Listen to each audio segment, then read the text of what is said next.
전도서 7장 1절에서 4절. 죽는 날이 출생하는 날보다 낫습니다. 좋은 이름이 좋은 기름보다 낫고 죽는 날이 출생하는 날보다 나으며 초상집에 가는 것이 잔치집에 가는 것보다 나으니 모든 사람의 끝이 이와 같이 됨이라. 산자는 이것을 그의 마음에 둘지어다. 슬픔이 웃음보다 나음은 얼굴에 근심하는 것이 마음에 유익하기 때문이니라. 지혜자는 의 마음은 초상집에 있으되 우매한 자의 마음은 혼인집에 있느니라. 아멘. 오늘 말씀의 주제, 죽는 날이 출생하는 날보다 낫고 초상집이 잔치집이나 혼인집보다 낫습니다. 그리고 슬픔이 웃음보다 낫습니다. 우리는 새해 들어 전도서 7장의 7가지 역설을 나누고 있습니다. 새해 첫날 첫 시간에 첫 번째, 좋은 이름이 좋은 기름보다 낫다는 말씀을 나누었고, 오늘은 두 번째, 세 번째, 네 번째를 나누겠습니다. 1절에 죽는 날이 출생하는 날보다 낫습니다. 사람이 출생하면 기뻐하고 죽으면 슬퍼하는 것이 세상의 일반적인 모습입니다. 새 생명을 얻었으니 기뻐하고 함께 하던 자가 떠났으니 슬퍼하는 것은 당연한 일입니다. 그러나 믿음의 세계는 다릅니다. 출생하는 날은 이 세상에서의 수고가 시작되는 날이요. 죽는 날은 이 세상의 모든 수고가 끝나는 날이기 때문입니다. 여기서 중요한 것은 죽은 후에 천국에, 낙원에 들어가느냐, 그게 중요합니다. 믿음이 없어서 구원받지 못하는 자의 죽음은 그건 헛된 거죠. 아무것도 아니죠. 그러나 믿음이 있어서 구원받은 자의 죽음은 참으로 귀한 것입니다. 양쪽 말씀 하나씩 보겠습니다. 전도서 3장 18절. 인생이 당하는 일을 짐승도 당하나니 그들이 당하는 일이 일반이라. 다 동일한 호흡이 있어서 짐승이 죽음같이 사람도 죽으니 사람이 짐승보다 뛰어남이 없음은 모든 것이 헛됨이로다. 아멘. 믿음 없이 죽는 사람은 짐승보다 뛰어난 게 없다 그 말이에요. 반면에 시편 116편 15절. 성도의 죽는 것을 여호와께서 기중히 보시는도다. 아멘. 사람이 죽는 것을 귀하게 보시는 게 아니라 성도라고 딱 못을 박았어요. 개역성경은 경건한 자, 믿음의 사람을 얘기하는 거죠. 그러니까 저와 여러분들의 죽음은 귀한 겁니다. 왜 그런지 쭉 제가 강의를 하겠습니다. 사도 바울은 죽음에 대해서 다음과 같이 고백했습니다. 빌립보 1장 20절에서 24절. 나의 간절한 기대와 소망을 따라 아무 일에든지 부끄러워하지 아니하고 지금도 전과 같이 온전히 담대하여 살든지 죽든지 내 몸에서 그리스도가 존귀하게 되게 하려 하나니 이는 내게 사는 것이 그리스도니 죽는 것도 유익함이라. 그러나 만일 육신으로 사는 이것이 내 일의 열매일진데 무엇을 택해야 할런지 나는 알지 못하노라. 내가 그 둘 사이에 끼었으니 차라리 세상을 떠나서 그리스도와 함께 있는 것이 훨씬 더 좋은 일이라. 그러나 그렇게 하고 싶으나 내가 육신으로 있는 것이 너희를 위하여 더 유익하리라. 아멘. 바울은 사는 거나 죽는 거나 아무 관계가 없다고 그랬습니다. 사는 것도 유익이고 죽는 것도 유익이다 그랬어요. 그래서 나는 삶과 죽음 무엇을 택해야 하는지 난 모른다. 하나님의 손에 달려 있잖아요. 인간의 생명은. 뭐 바울이 일찍 가고 싶다고 가는 것도 아니고 오래 살고 싶다고 사는 것도 아니에요. 그래서 바울이 내가 그 둘 사이에 삶과 죽음 사이에 끼었는데 내 개인적인 생각으로는 사도 바울의 그 고백입니다. 내 개인적인 생각은 차라리 죽어서 주님 품에 가는 게 난 훨씬 더 좋다. 조금 좋은 게 아니에요. 훨씬 더 좋다.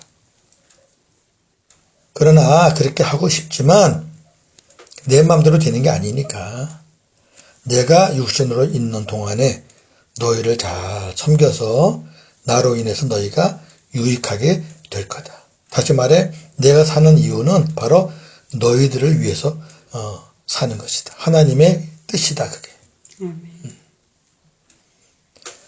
분명하죠. 사도 바울의 그 삶과 죽음에 대한 가치관이 분명합니다. 자, 잠깐 다시 요약하면 사도 바울은 개인적으로는 죽는 것이 훨씬 더 좋다고 고백합니다. 그러나 생명은 하나님께 있으니 사는 날 동안 하나님의 교회들을 섬기겠다는 겁니다. 즉 하나님이 사도 바울의 생명을 살려두시는 이유는 사도 바울을 통해 그리스도의 존귀가 나타나서 하나님의 교회, 성도들을 살리시기 위해서입니다. 이게 오늘날 사역자들의 삶의 목적이 되어야 되지 않겠습니까? 아니 목회자들이 먹기 위해 산다, 살기 위해 먹는다, 나중에 뭐 은퇴 후에는 뭐 어떻게 할 거다, 뭐 이렇게 세상적인 거를 목적으로 한다면 그건 좀 하나님의 사역자로서 좀 그렇죠. 바울처럼 내 생명은 하나님께 맡기고 뭐 죽으나 사나 살고 있어도 내 안에 계신 주님 때문에 천국을 누리며 사는 거고 그 다음에 죽으면 주님의 품에 가서 안식하는 거니까 다 좋다. 그러나 내 생명이 붙어있는 동안에는 하나님의 소원인 성도들을 복음으로 살려서 이 땅에 많은 교회들을, 건물 말고요, 교회들을 세우는 게 내 사명이다. 그렇게 알고 살았었죠. 우리도 그렇게 살아야 될 줄로 믿습니다. 그 다음에 2절, 4절 초상집이 잔치집이나 혼인집보다 낫습니다. 일반적으로 사람들은 잔치집, 뭐 생일이나 회갑 등 그리고 혼인집에 가는 것을 좋아하고 초상집에 가는 것을 꺼려합니다. 가긴 가지요. 그런데 마음이 좀 그렇죠. 혼인집에 갈 때는 좋은데. 그러나 믿음 안에서는 초상집에 가는 것이 잔치집에 가는 것보다 훨씬 유익이 많습니다. 왜냐하면 잔치집에 가면 먹고 마시고 즐기는 것은 있으나 신앙적으로 큰 유익이 없어요. 잔치집 가서 뭐 신앙적으로 큰 유익이 있나요? 그러나 초상집에 가면 인간의 결국을 생각하게 되고 왜 죽음 앞에서 내 죽음도 생각한다고 말이죠. 그리고 믿는 사람들이니까 천국 준비를 하게 되기 때문입니다. 잘 살아야 되겠다. 그래서 전도자는 초상집에 마음을 두는 사람은 지혜자요. 혼인집에 마음을 두는 사람은 우매자라고 했습니다. 전도자는 이어서 살아있는 자들에게 이 말씀을 유념하라고 권면하고 있습니다. 왜 그럴까요? 이는 성도들에게 있어서 죽음은 천국 가는 길목이기 때문입니다. 인생은 단 한 사람도 예외 없이 다 죽습니다. 그리고 죽은 후에 가는 곳은 두 군데뿐입니다. 자, 히브리서 9장 27절. 한 번 죽는 것은 사람에게 정해진 것이요 그 후에는 심판이 있으리니. 아멘. 다 죽어요. 네, 그리고 다 심판이 있습니다. 자, 심판에 모습을 한번 보죠. 왜 심판을 받는지. 요한복음 3장 16절에서 18절. 하나님이 세상을 이처럼 사랑하사 독생자를 주셨으니 이는 그를 믿는 자마다 멸망하지 않고 영생을 얻게 하려 하심이라. 하나님이 그 아들을 세상에 보내신 것은 세상을 심판하려 하심이 아니요 그로 말미암아 세상이 구원을 받게 하려 하심이라. 그를 믿는 자는 심판을 받지 아니하는 것이요 믿지 아니하는 자는 하나님의 독생자의 이름을 믿지 아니하므로 벌써 심판을 받은 것이니라. 아멘. 하나님이 독생자 예수 그리스도를 이 땅에 보내신 것은 심판하시기 위함이 전제가 아니에요. 구원하시기 위함이에요. 예수님이 인류의 모든 죄를 다 탕감받으셨기 때문에 그 예수님만 믿으면은 그냥 구원 받는 거거든요. 그런데 우리의 모든 죄를 다 사해 주시고 탕감받으신 그 주님을 믿지 않는 사람은 죄가 그냥 있잖아요. 죄가 그냥 있으면은 심판받아서 지옥 가는 거죠. 그 예수님을 내가 영접하면 내 죄가 다 사함받는 거고요. 간단합니다. 죄가 있으면 천국에 못 가요. 하나님의 독생자 예수 그리스도를 믿는 자는 구원을 받아 천국에 올라가지만 예수 그리스도를 믿지 않는 자는 심판을 받아 지옥에 떨어집니다. 두 군데밖에 없어요. 그래서 죽음이 더 낫다. 이 말에 살아있는 사람들은 유념해라. 자, 세 번째 3절. 슬픔이 웃음보다 낫습니다. 저도 목회하면서 수많은 잔치집과 초상집에 다녀왔습니다. 물론 잔치집이 훨씬 많죠. 근데 저는 지방에서 목회할 때 1년에 10번도 넘게 장례를 집례하기도 했습니다. 저뿐 아니라 목회자들이 느끼는 것은 장례식이 더 좋다는 겁니다.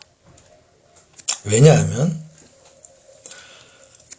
장례식에 참석한 자들은 자신들의 죽음에 대해서 생각을 합니다. 그렇잖아요. 죽음 앞에서 그거 생각 안 하는 사람이 어디 있습니까? 특히 유가족들은 고인에 대한 죄송스러운 마음이 남아서 생각이 납니다. 누가 저기 먼저 가신 분 앞에서 나는 완벽하게 잘했다 하는 사람 아무도 없어요. 뭐 부모든 아내든 자식이든 뭐 남편이든 간에 다 죄송스러운 마음이 있죠. 그래서 그 심령들이 많이 부드러워져 있습니다. 장례식 때는. 그래서 복음의 말씀을 잘 받기 때문에 장례식이 좋다는 겁니다. 죽음으로 인해 얼굴은 근심스럽지만 마음에는 유익하다는 겁니다. 저의 경우는 장례 예배를 통해 신앙을 갖게 되는 분들을 적지 않게 보았습니다.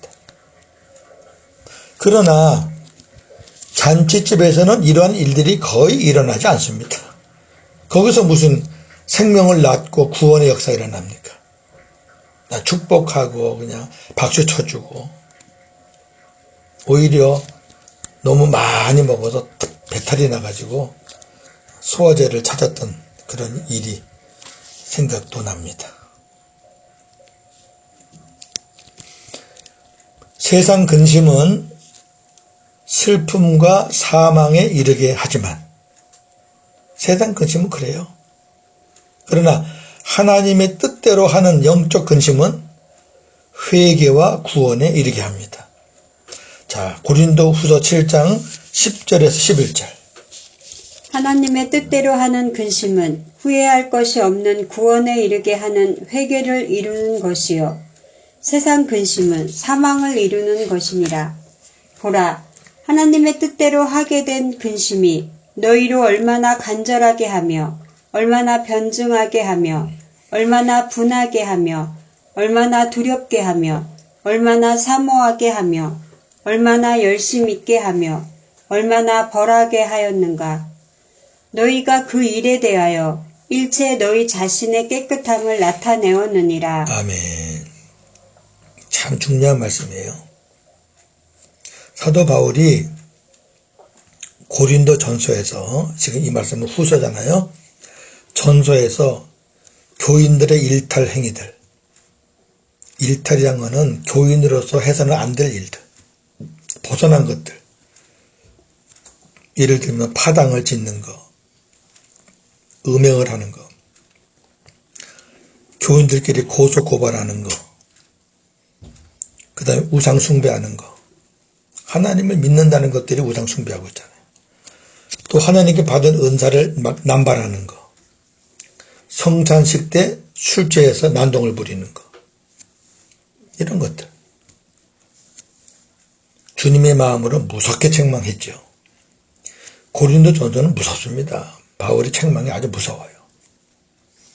그러나 바울이 그렇게 기도하면서 했지만 마음이 편하지는 않았어요. 인간이니까. 아버지가 자식을 사랑하는 마음으로 책망하고도 그 책망 받은 사람은 힘든 거 아니잖아요. 아버지도 힘들잖아요, 마음이. 그래서 바울은 자신의 심한 책망으로 인해 교인들이 힘들어하지 않을까 근심했다 그랬어요. 그런데 오히려 바울의 책망으로 인해 바울과 교인들이 거룩한 근심을 하게 됐어요. 바울도 거룩한 근심. 왜? 뭐예요? 교인들이 내 편지를, 내 책망을 바꿔서 하나님이 주시는 선한 마음으로 근심을 했으면 좋겠다. 그런 생각이죠. 그게 거룩한 근심이니까. 근데 교인들도 그것을 받고 오해하거나 삐뚤게 나가지 않고 자기를 돌아보게 됐단 말이죠. 아, 우리가 너무 심했구나. 너무 싸웠네. 우리가 왜 고소고발했지, 형제끼리? 우상을 왜 숭배했고, 우리가 은사를 좀 잘 하자, 뭐 이렇게 거룩한 근심을 하게 되는 거죠. 자기를 돌아보는. 그렇게 해서 결국 교인들이 회개하고 돌아서게 되었단 말이죠. 아주 멋있는 그런 모습이에요. 여기 본문에 보면 얼마나라는 말이 계속 나오잖아요. 얼마나 간절했고, 얼마나 변증했고, 얼마나 분했고, 얼마나 두렵고, 얼마나 사모했고, 얼마나 열심히. 이게 무슨 말이냐면은 우리가 왜 그렇게 하지 못했는지 막 분해하는 거죠. 그리고 하나님의 채찍이 두렵고, 이제 은혜를 더 복음을 사모하게 됐고, 더 열심히 있게 됐고, 옛날하고 틀리게 근심이 바뀐 거예요. 전화 위복이 된 거예요.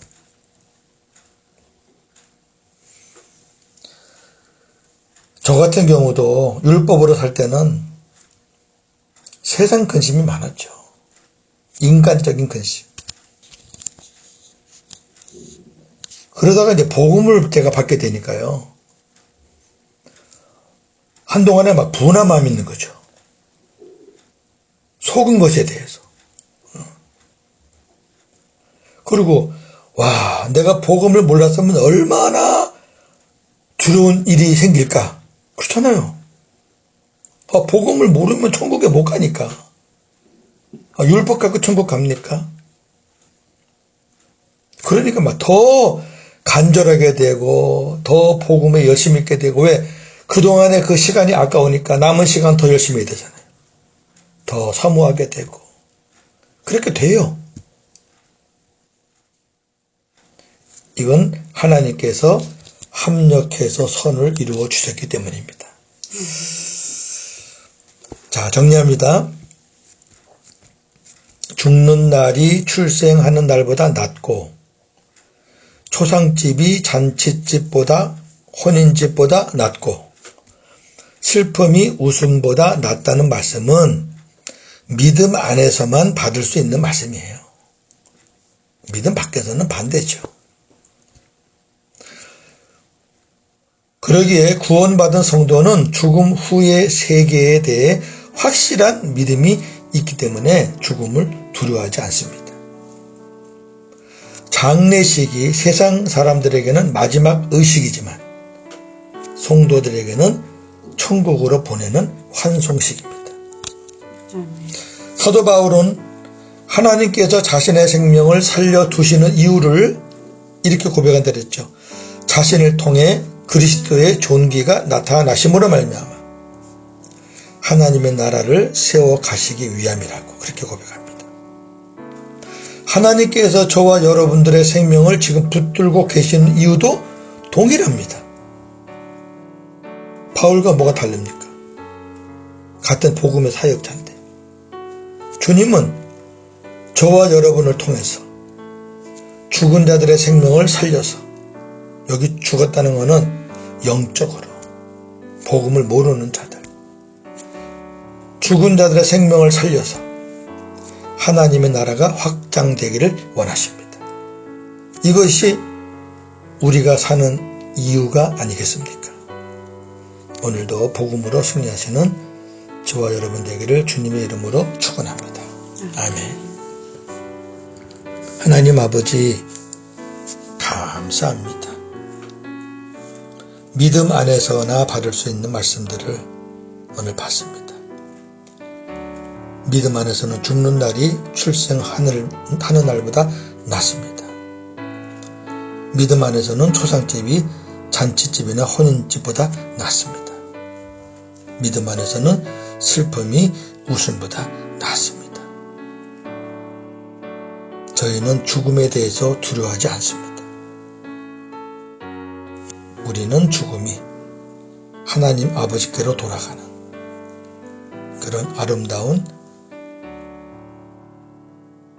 환송식일 뿐입니다. 우리는 천국 환송 예배로 드립니다. 사도 바울은 자기 생명을 살려주신 이유를 분명히 고백하고 있습니다. 저희들도 이 아침에 고백하기를 원합니다. 주님이 우리의 생명을 살려두시고 있는 이유는 우리를 통해서 하나님의 영광이 드러나고 우리 통해서 죽은 자를 살림으로 하나님의 나라가 확장되기를 원하시는 것이 주님의 마음이요 뜻인 줄로 압니다. 우리가 사는 이유와 목적이 무엇이겠습니까? 바로 이것이 아니겠습니까? 오늘도 이러한 이유로 살기를 원합니다. 복음으로 승리하는 하루가 되게 하여 주시옵소서. 예수님의 이름으로 기도하옵나이다. 아멘.